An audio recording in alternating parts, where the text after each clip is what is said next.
안녕하십니까. 계속해서 대구에서 전해드리겠습니다. 대구와 경북 지역은 오늘 구름 많은 가운데 덥지 않은 날씨를 보였습니다. 오늘 낮 최고 기온은 대구 25.9도, 구미가 28.5도, 안동 26.9도, 포항 20.4도로 어제보다 낮았습니다. 한편 동해 전 해상에는 풍랑주의보가, 경주, 포항, 울진 등 경북 동해안 지역엔 강풍주의보가 발효 중입니다. 내일 경북 동해안은 북상하는 제11호 태풍 난카의 영향을 받겠습니다.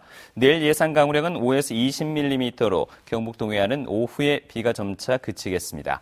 내일 아침 최저 기온은 대구 20도, 낮 최고 기온은 대구 29도를 기록하겠습니다. 올해 처음 열리는 2015 대구 포크 페스티벌이 내일 화려한 막을 올립니다. 참가하는 가수들도 막바지 연습이 한창인데요. 기대와 설렘 속에 포크 페스티벌을 준비하고 있는 가수들의 리허설 무대를 소개합니다. 김철우 기자입니다.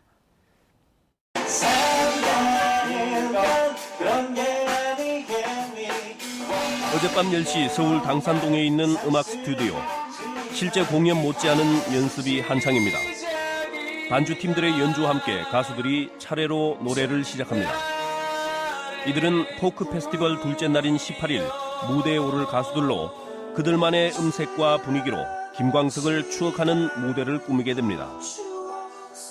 저희 김광석 콘서트 같이 했던 우리 팀들인데 이 팀들 위주로 저희 하루를 맡아서 하게 됐어요. 그래서 거기서 부를 노래들 물론 많이들 연습해왔던 노래들이지만 또 대구 상황에 맞게 조금씩 편곡을 달리해서 연습하고 있습니다. 이번 페스티벌의 출연진들이 화제를 모으고 있는 가운데 대구 포크 페스티벌에 참가하는 가수들 역시 흥분과 설렘을 감추지 않습니다. 선후배들이 한 자리에 모일 수 있는 이런 자리가 흔치 않은데 이 포크 페스티벌을 통해서 다 같이 모여서 함께 축제라는 생각을 하니까 벌써부터 설레고 아주 기분이 좋습니다. 또 좀 더운 날씨지만 야외에서 펼쳐지는 무대잖아요. 그게 정말 어떤 사람과 사람들 되게 긴밀하게 좀 만날 수 있는 느낌이 좀 있어요. 그냥 공연장 안에서 실내에서 만나는 것보다 더 열기가 한 번에 느껴지거든요. 김광석에서 시작된 열기가 포크 음악 전반으로 확산되길 기대하고 있습니다. 김광석 다시 부르기 공연이 대구에서 시작해서 저희들이 이제 굉장히 큰 성공을 이루었거든요.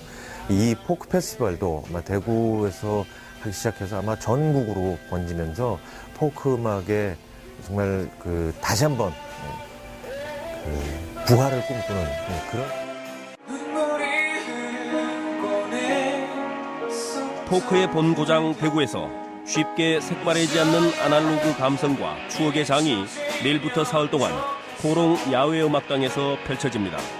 MBC 뉴스 김철우입니다.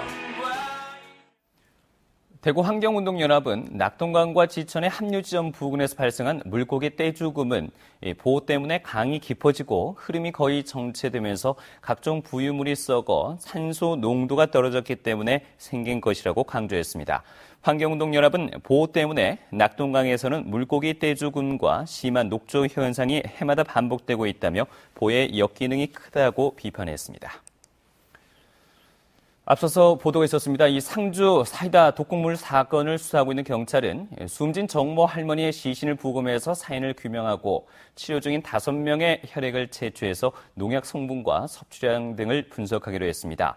경찰은 또 마을 회관에 남은 음식이나 음료수를 확보해서 국립과학수사연구원에 감식을 의뢰했습니다. 경찰은 고의로 사이다의 살충제를 탔을 가능성에 무게를 두고 있지만 뚜렷한 단서를 찾지 못해 수사에 어려움을 겪고 있습니다. 대구시는 지난 8일 자가격리됐던 삼성서울병원 의사인 20대 남성의 격리가 오늘 새벽 0시 해제돼 지난 5월 말 첫 관리 대상이 생긴 지 48일 만에 메르스 관리 대상이 없어졌다고 밝혔습니다. 대구시는 그러나 정부가 공식적으로 메르스 종식 선언을 할 때까지 모니터링을 철저히 하고 대형 행사장이나 공연장에는 열화상 카메라를 계속 운영하기로 했습니다.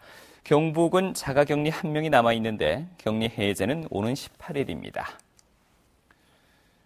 사회적 기업 육성법에 따라 공공기관은 의무적으로 사회적 기업 제품을 구매해야 합니다. 지자체가 지난해 사회적 기업 제품 얼마나 구매했는지 살펴봤더니 경상북도가 전국 꼴찌였습니다. 사회적 경제 정책도 문제가 많은데 공공구매까지 바닥 수준이었습니다. 이정희 기자가 보도합니다. 고용노동부가 공고한 지난해 공공기관의 사회적 기업 제품 구매 실적입니다. 모두 764개 기관이 총 구매액 37조 원 중 0.9%만 사회적 기업 제품을 구매했습니다. 1%도 안 되는 수준입니다. 경북 지역 공공기관의 구매 실적은 더 바닥입니다. 우선 경상북도는 총 구매액 580억 원 중 0.1%, 전국 17개 시도 중 꼴찌입니다. 경북교육청 역시 0.2%로 17개 교육청 중 14번째로 미미했습니다. 경북개발공사, 청송사과유통공사는 사회적 기업 제품 구매 실적이 0원, 전무했습니다. 사회적 기업 제품의 공공구매는 공공의 가치를 추구하는 사회적 기업을 육성하기 위해 법률로 의무화하고 있습니다. 가치 중심인 사회적 기업은 영리기업, 이윤을 추구하는 기업보다는 시장 장악력이 떨어질 수밖에 없습니다. 그래서 보호된 시장이 필요하고 보호된 시장을 통해서 가치 중심인 사회적 기업이 성장할 수 있습니다. 현재 인증 사회적 기업은 1,300여 개, 경북은 81개로 전국에서 5번째로 많습니다. 그런데도 시도별 한 곳씩 운영되고 있는 정부 지원 통합지원기관조차 전국에서 유일하게 경북은 없고 대구시에 위탁하고 있습니다. 법률 권장 사항인 공공구매까지 경상북도의 사회적 경제 정책 수준이 어느 정도인지 여실히 보여주고 있습니다. MBC 뉴스 이정희입니다. 대구 경북지방 중소기업청에 따르면 대구와 경북 지역에서 창업 휴학제를 도입한 대학은 지난 2012년 한 곳에서 올해는 25곳으로 늘었고 이 제도를 이용한 대학생도 2012년 1명에서 올 상반기까지 누적 인원이 30명으로 늘었습니다. 창업 강좌도 2012년 138개에서 올해는 283개로 105% 늘었고 수강 인원도 올해 15,508명으로 2012년 6,252명보다 148% 증가했습니다. 동산병원 감염내과 류성열 교수가 세계적으로 저명한 의학 교과서 집필에 공동 저자로 참여하게 됐습니다. 류성열 교수는 뼈와 관절 감염 분야의 대표적인 국제의학서인 뼈와 관절의 감염이라는 책에 공동 저자로 참여하게 됐는데 류 교수는 뼈와 관절 감염의 원인균 분야 집필을 맡았습니다. 지금까지 대구에서 전해드렸습니다. 고맙습니다.